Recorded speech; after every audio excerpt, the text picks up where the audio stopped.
I'm Dr. Jeff Gusky. I'm a Dallas emergency physician, fine art photographer, and explorer.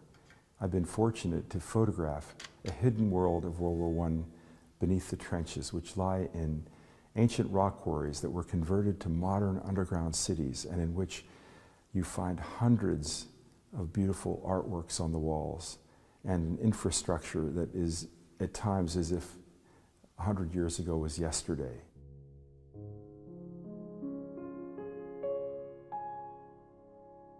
This is an image which exists nowhere else on the Western Front. It's a premonition of the 20th century. You see a ship sinking that is a metaphor for the Titanic, which happened only 5 years before this was carved. Underneath the carving, you see liberty is leaving the world.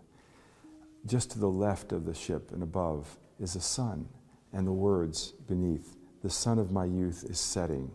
And to the right of it, above the ship, the disasters of the 20th century.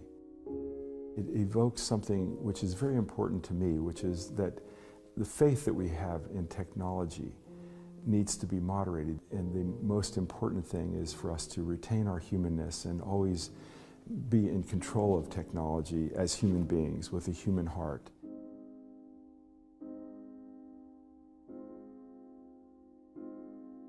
As a medical doctor, I've treated much trauma. And yet, to see this photograph is a horror that even shocks me, because it conveys a disfigurement of someone who lived, yet who has half of his face almost gone.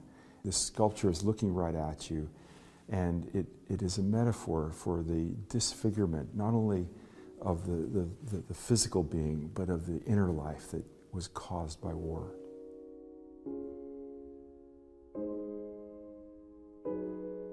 It's very difficult to capture in a photograph the magnitude of these spaces. One of the places I photographed is 18 miles underground in one place.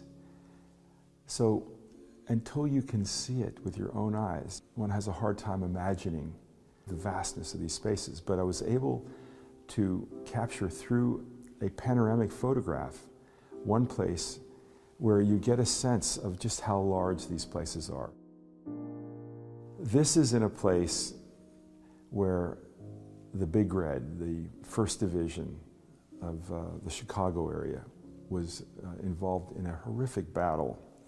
It's in a cellar beneath a former farm that was completely destroyed.